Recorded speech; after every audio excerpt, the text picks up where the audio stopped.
What's up, marketing maniacs, and welcome back to another episode of From Startup to Wunderbrand, your ultimate BFF in the wide world of digital marketing. Join me, your host, Nicholas Kuhner, spilling the beans on the juiciest trends and hottest tips to up your marketing game. Hello, everyone.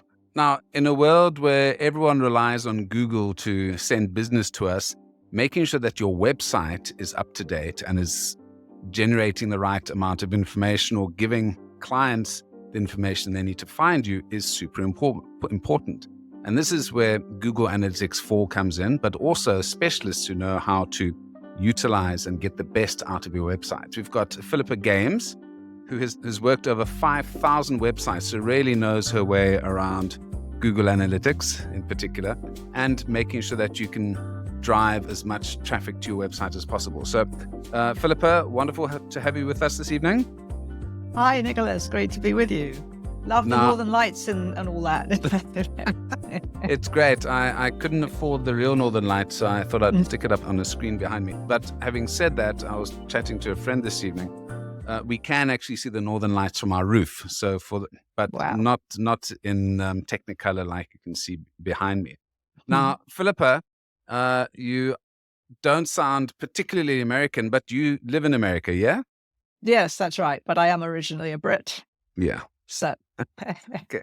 So we're gonna chat a little bit about websites and analytics and some of the things that the sort of small things that people can do to improve their website. So I'm taking on those 5,000 websites, you've worked with a vast sort of gamut of clients, from large clients, multinational clients, startups, etc. Let's maybe start with, what are some of the biggest mistakes people make with their websites? I would say the biggest mistake is a lot of websites don't necessarily have a clear plan of what they want to do with the site, what the outcomes are that they're looking for, so that they are really driving people towards those outcomes. So, one of the things I often see is sites where they've got great content and you read the content and then you don't know what to do. And so you leave because, you got other things to do. So, and that goes for analytics too, because people say to me, there's so much data, I'm completely overwhelmed, which is a very natural response, right? So how on earth do I know where to start? And the only way you can really know where to start is if you know what you're looking for. So, what are the calls to action? What do I want people to do? Where do I want people to go? Which is the content that I want people to consume? That kind of thing. And also, what types of visitors do I have?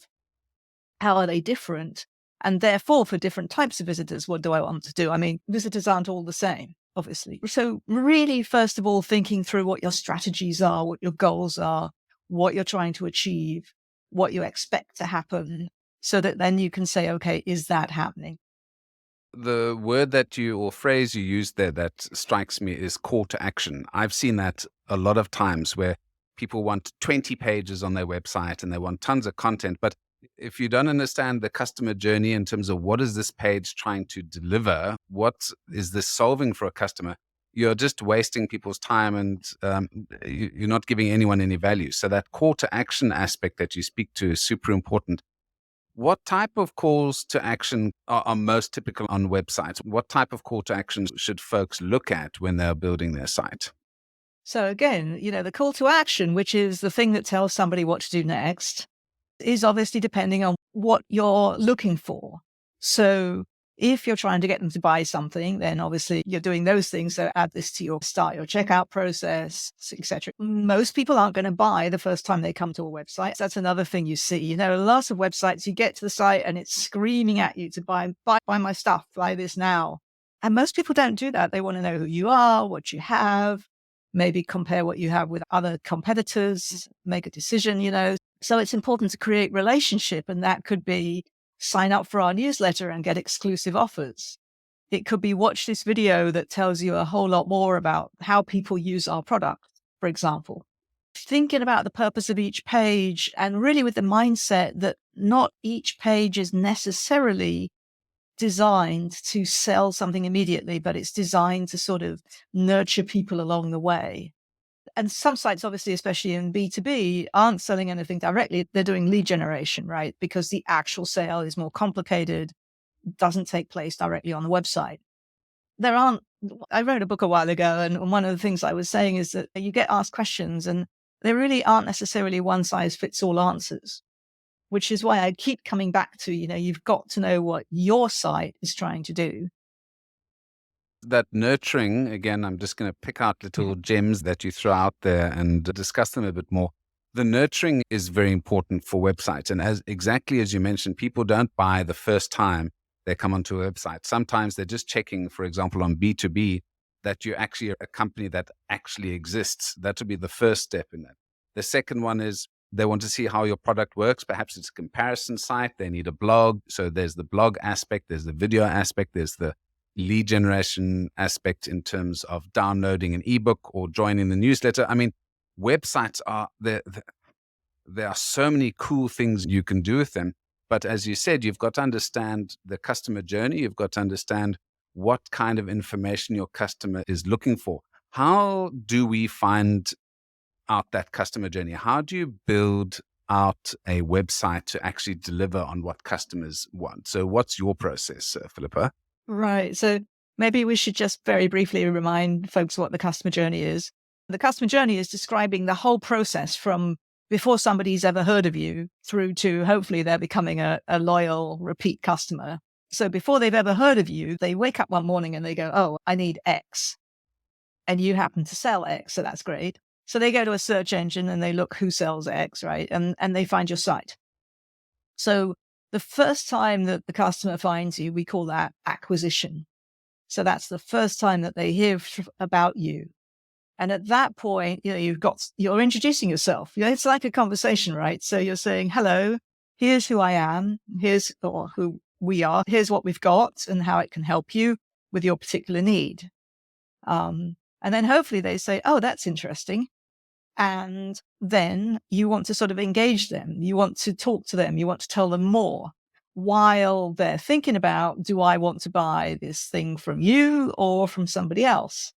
And there are going to be all sorts of factors that are going to play into their decision. And it may be a very simple price point, or hopefully it's also going to be based on things like quality and the perceived level of your service and that kind of thing. So they're looking for reviews.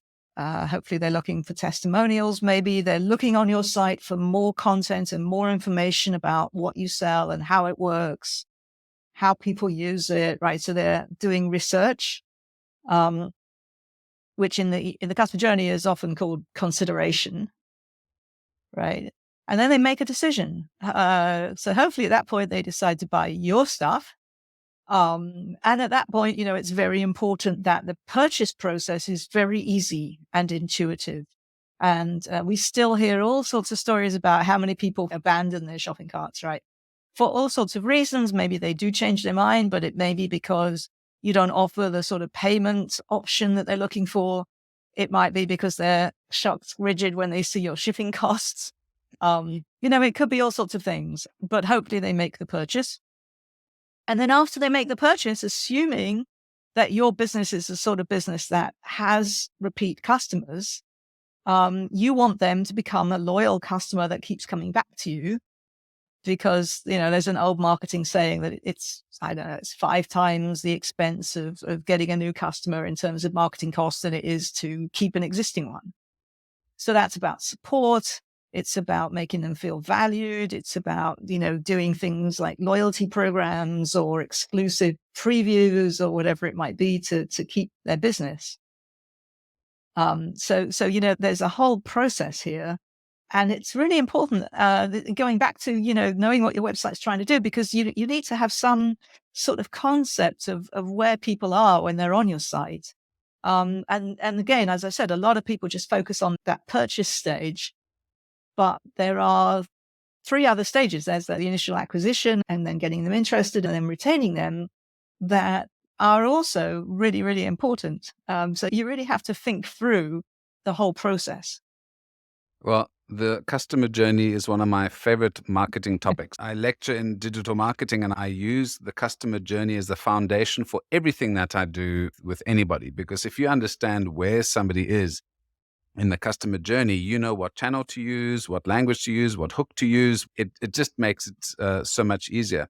And it's amazing how many people um, don't think about the customer journey or don't take it that seriously. And as you said, if you know where the customer is, are they ready to buy? Are they just interested? You don't want to chase somebody off by saying buy now, 10% off, and Mhm. chasing them away. Now, one of the big changes lately has been, and a lot of people have been scared about this who are perhaps smaller companies, is where Google says we're changing over from Universal Analytics to Google Analytics 4. And, as a non-specialist analytics person myself, I'm like, crap, what am I going to do? What does this move from Universal Analytics to Google Analytics 4 really mean?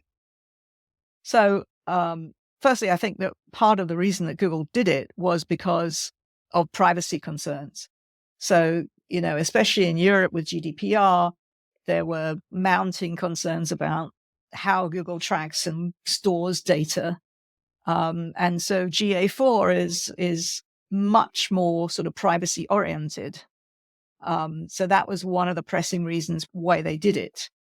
And the complete change took place last July, and Google did set up sort of automatic transfer for people who didn't do it themselves. So, I mean, by now, everybody who's got Google Analytics well, you can't run the previous version. It doesn't exist anymore.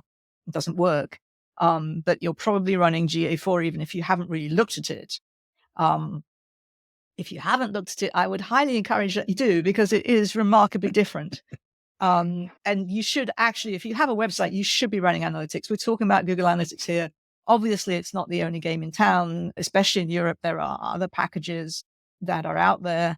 If you're an enterprise business, you might be running Adobe, but you should run something, because if you don't, I believe that you're basically shooting in the dark with everything that you're doing with your online marketing, because you really don't know what's going on. You can look at your website and it doesn't tell you what visitors are doing.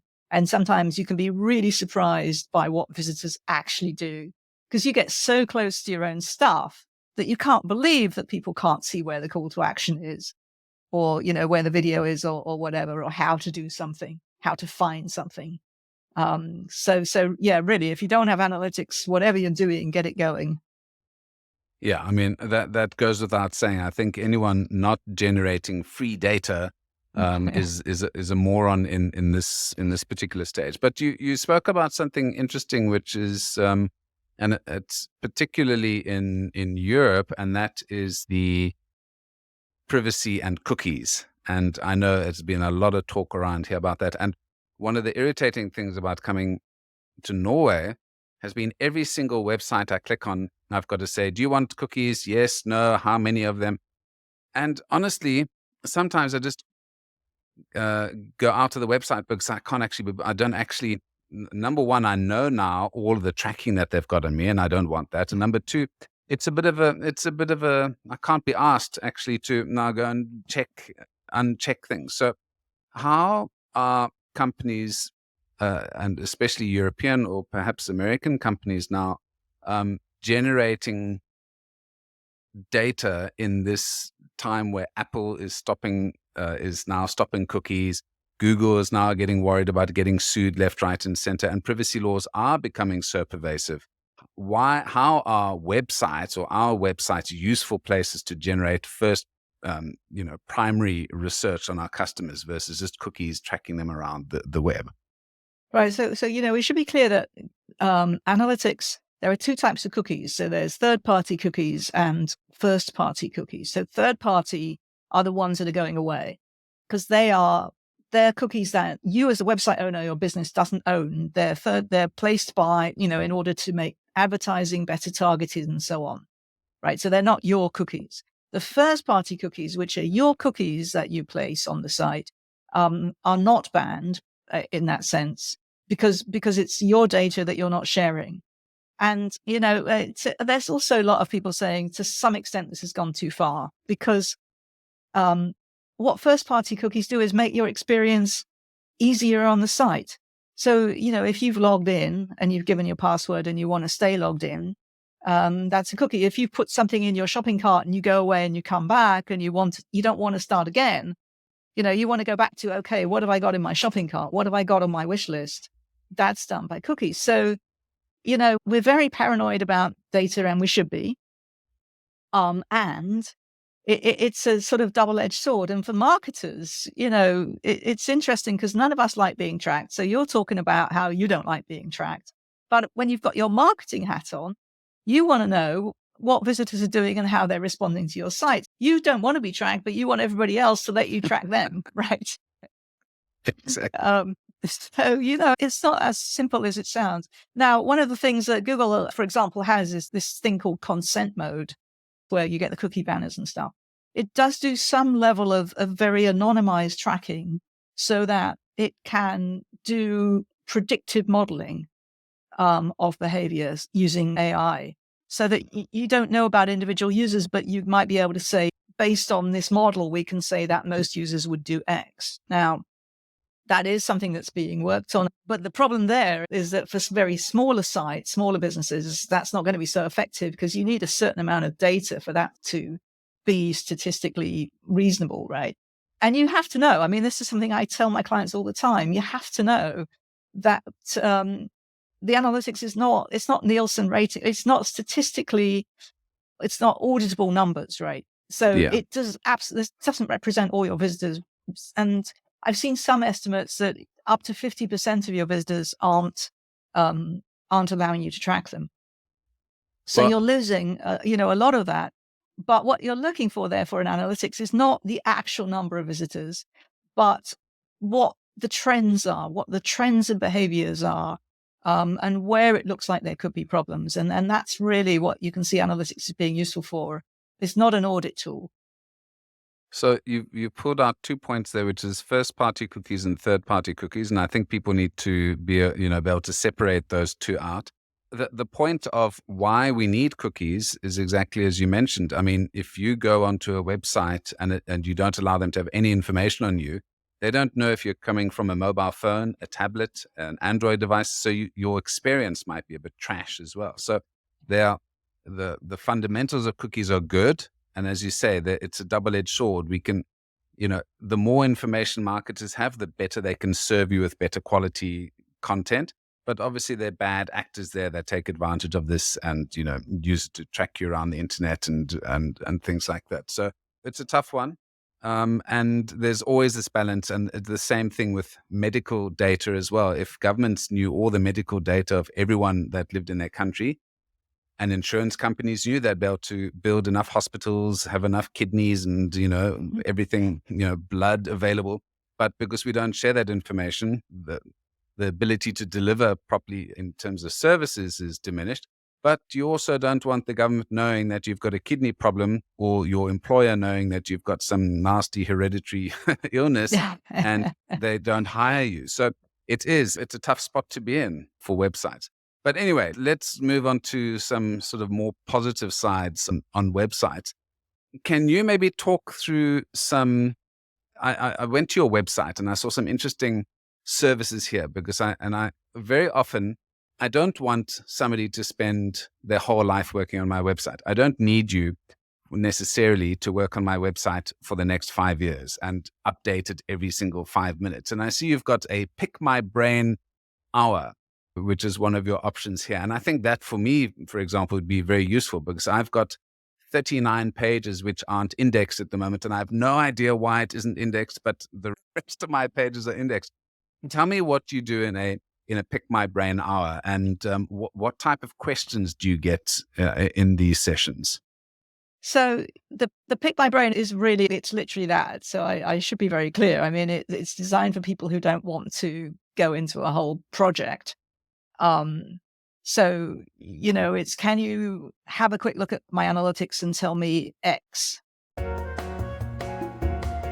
So, Philippa, we've been talking generally about websites and SEO and analytics and so on. But what I want to go into is something where the cookie is crumbling. Right now, we've got Google's being not allowed to use cookies by the European Union. I think the states are getting a bit tougher on it.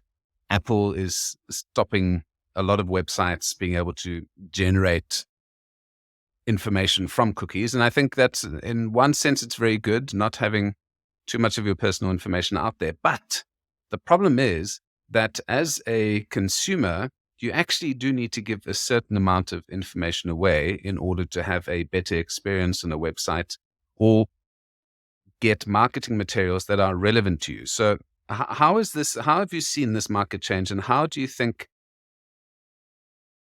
businesses with websites or businesses that are using data analytics or website analytics can get over this hump? So first of all, let's just distinguish carefully, because there are two types of cookies, right? There's a first-party cookie and third-party cookie. So first-party cookies are owned by the website, by that business, and they are not banned if the user agrees to accept them, and they're not going away. So the first-party cookie does important things for your experience, like it remembers what you've got in your shopping cart if you leave the site and comes back, right? Or your login. So you don't have to constantly keep giving in your login and your password and all of that. So, there are things that it does, like you said, that enhance our experience, as well as giving useful information to the site owner. That what's being phased out is the third-party cookie, which is like third-party advertising cookies that are used to make advertising, targeting, and so forth more effective. But sometimes they lead to you feeling like you're being stalked online, because you look at a product and the next thing you know, you're seeing ads for that product wherever you go.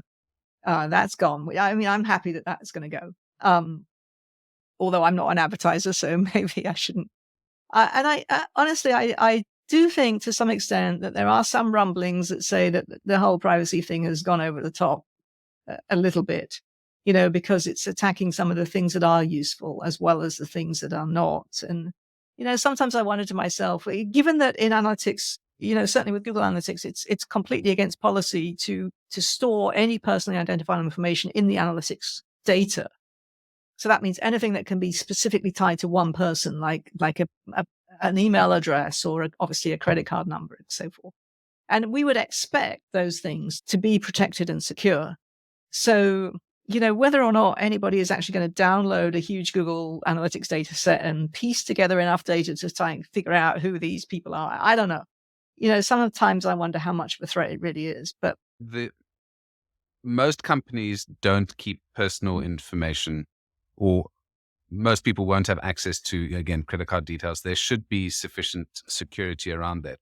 Obviously, you've got bad actors. And if somebody wants to find out, for example, more about you, Philippa, they can do it. It's like if somebody really wants to get into your house, they are going to get into your house. No amount of security you've got is really going to stop them. Yeah. I know my mother used to shred every bill so that people couldn't get her address. And I used to tell, mother, anybody can find out your address. And I mean, the amount of things that we put out in terms of social media, like birthdays and where we've been on holiday and things like that. I mean, smart people could figure out all sorts of things about us, which we right, without cookies. I mean, what Facebook can figure out is actually, I find, quite scary. But at the same time, so what the actual cumulative effects of this is, as of next month, for example, Google has a thing called consent mode, where if you implement it in what it calls an advanced kind of way, it will it will take really seriously anonymous data and use it to try to model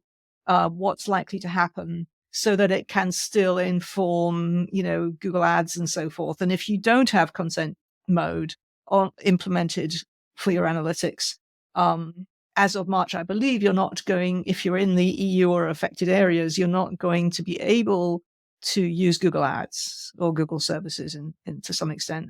So, that is an issue. And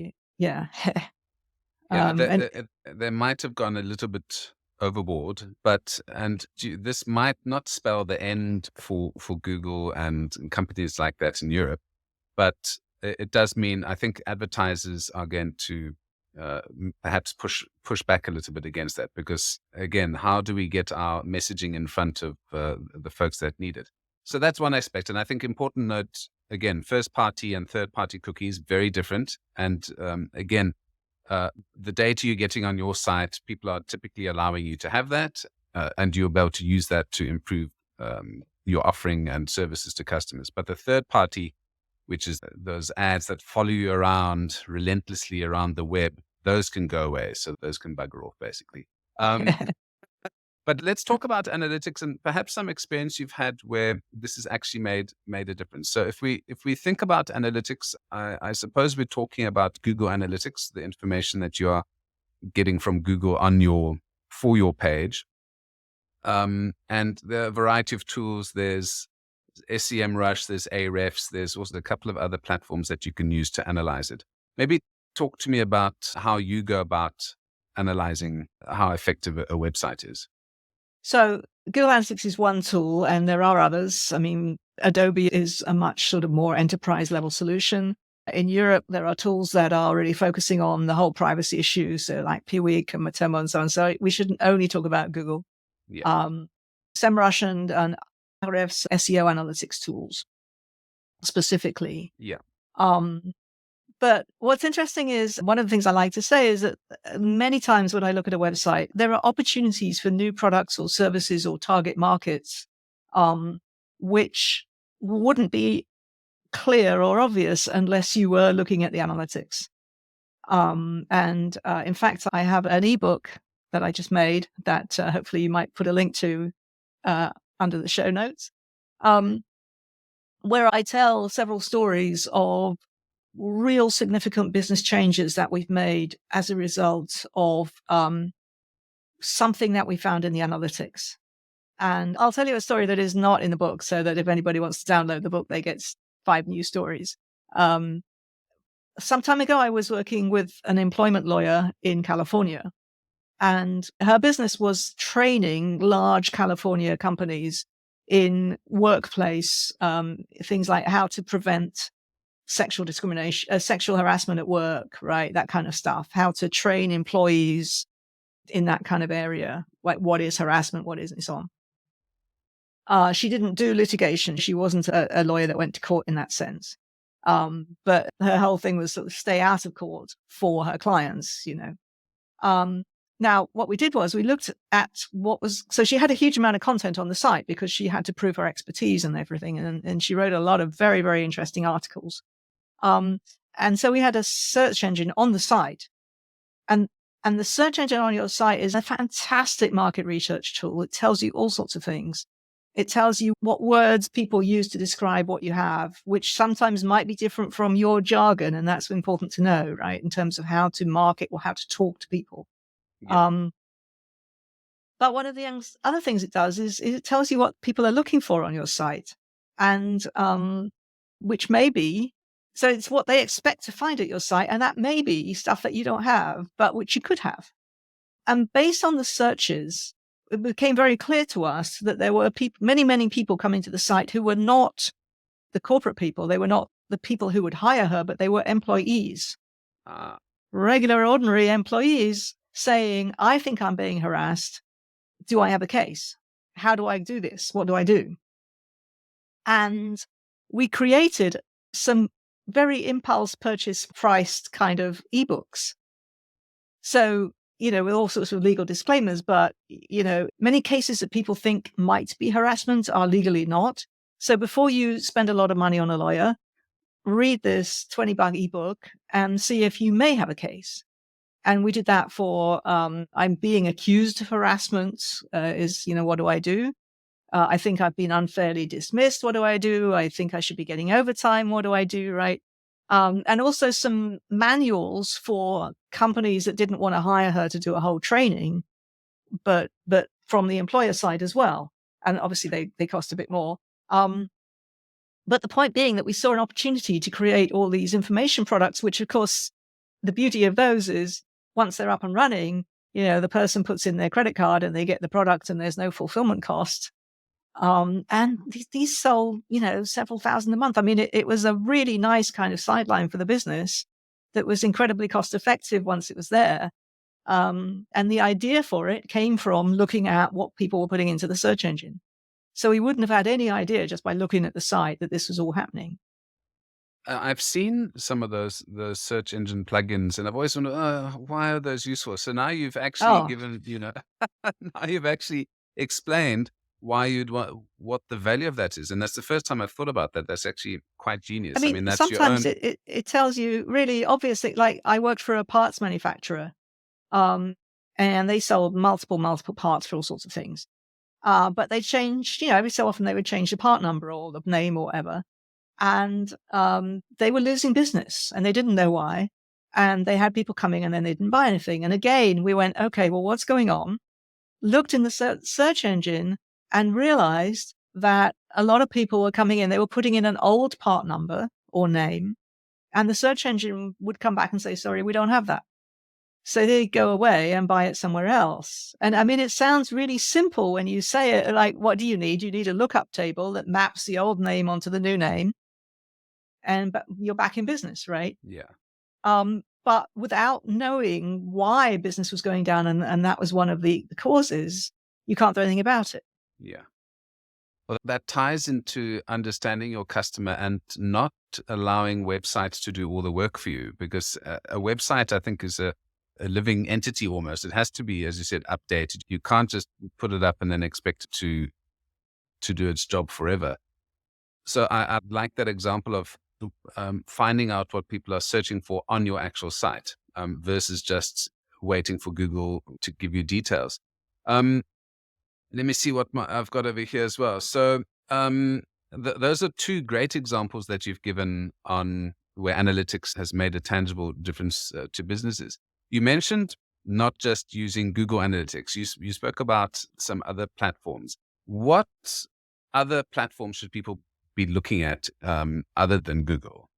Well, okay, I really don't, excuse me, I don't want to be in the business of recommending any particular tool. Yeah. But, for people that really do have privacy concerns and don't trust Google, that's one of the areas where people are looking for alternatives. And also, I can't remember if we talked about this before, Google Analytics 4, which is the new version, is really complex, not easy to look at in the beginning. And once you get used to it, it's okay. But, it's much less intuitive and user-friendly than the previous version. And another reason that people are looking for other solutions is that their interfaces are much more like the previous version of Google, and it's what people are used to, how they're used to approaching analytics and so on. So, there are, and I personally think the Google Analytics 4 is fantastic once you get used to it. And I'm not going to tell you it's not thoroughly annoying and frustrating at times. So, I can totally understand people who do have had enough of it. Well, I've got to teach students how to use Google Analytics, so it's always getting different perspectives. Another platform that I've recently sort of started using is Bing as well, because typically we thought just Google, but with ChatGPT being bought by Microsoft and them adding Copilot and a whole bunch of additional tools to their search engine, Bing is actually becoming not just the poor cousin of search, it's actually becoming quite a useful platform. And I think especially since ChatGPT is using Bing for its searches, if you're not on Bing, uh, if you're not integrating your site or advertising on Bing, you might actually be losing out on this next wave of search queries which are coming through ChatGPT. Yeah. Yeah. I mean, I think Google is still the sort of preeminent search engine, but absolutely there are others. And some people, there is some smaller search engines like DuckDuckGo, which is more, like incognito kind of thing. So yeah, and again, the analytics can tell you where traffic is coming from in terms of search engines. Yeah. And if you start to see that you're getting visitors from Bing or somewhere else, that would certainly be something to look at in terms of expanding that. Now let's go back to website basics. If you had to say you're a new business and you want to create a website, let's say we're selling software as a service. So I've got a new accounting package that I want to sell and I'm starting from scratch. How would you go about consulting a client like this? How would you set up your website? Well, so obviously you want to think about how you're going to market it, and what your calls to action are going to be. So that's important too. So, maybe this is a lead generation site as opposed to a direct commerce site. But what kind of content do you need in order to get people engaged and interested? I mean, you have to think about the customer journey, all stages of the customer journey. So from acquisition, which might be a search engine or some sort of promotion you do, like a podcast or a piece of content, and advertising, if you're going to do that, how are you going to grab them? How are you going to get their attention? How are you going to draw them into your offerings? What kind of content do you need to do that? How do you move them towards making a decision to fulfill your major outcome, which would either be a purchase or a lead form or whatever. And then, what kind of ways can your website support them post-purchase? So especially with software, a lot of people are going to have support questions. So do you want to have a user community? Do you want to have a knowledge base? So you need to think all the way through the process of the customer interacting with you, from when they first hear about you to when you hope that they'll become a long-term loyal customer. So to take it on a slight tangent, you mentioned Adobe earlier. Now, most people, when they think of Adobe, only think about Photoshop and Premiere Pro and things like that. But Adobe has a whole suite of other services related to marketing. Do you work in that? What are your sort of offerings when it comes to Adobe? No, to be honest, I don't work with Adobe because it's my client base tends to be smaller and medium-sized businesses. Adobe Analytics is powerful, but it's also powerfully priced, and it has its own, you have to be a consultant with clear expertise specifically in Adobe, and that's just not my thing. Okay.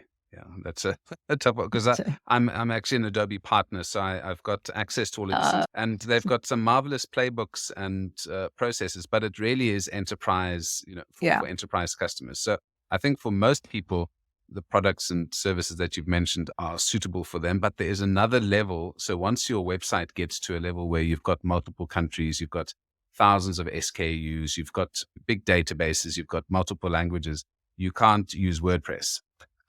No, but again, don't forget, and I'm not trying to push Google here, but just to remind ourselves that Google does have an enterprise level offering of Google Analytics 4, which isn't free, but obviously it has a lot more capabilities in terms of a lot of data and so on. Yeah.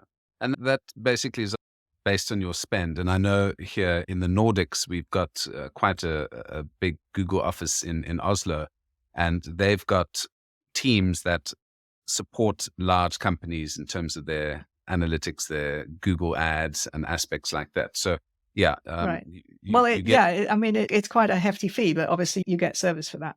I mean, Exactly. Most people don't get any help from Google if they're using the free version, right? No. Good luck getting support out of Google. Mm-hmm.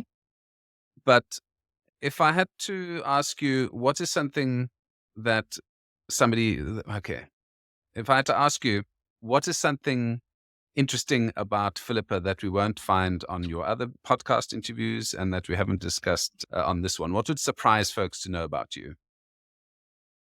Gosh.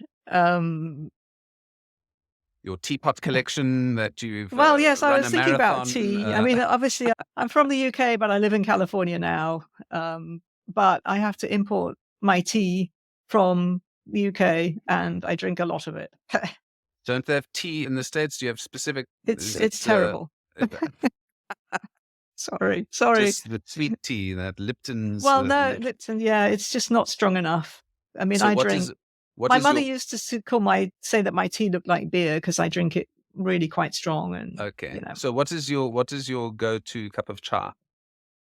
Well, there's a British this is going to be advertising, I'm afraid. There's a British supermarket called Sainsbury's, which has a gold blend tea. That is my favorite. So there we go, Sainsbury's, free plug. Okay, good old Sainsbury's. I'm a Lady Grey fan, so that's Earl Grey, but with little bits of orange in it.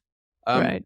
Philippa, it's been great chatting to you. And you mentioned I actually read one of your ebooks, which is quite cool, and the design was also quite lovely with the little monsters on them. So it was quite engaging reading that.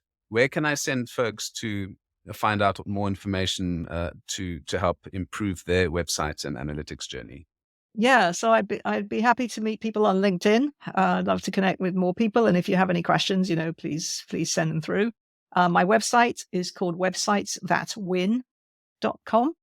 So hopefully you'll put a link to that. And also to the ebook is on there and it's free to download. So, please go ahead and grab it. And my goal for the ebook, it's 5 stories, as I said, of insights from analytics that led to significant business transformation. And my goal is it's all in English. There's no interfaces. There's no techie stuff.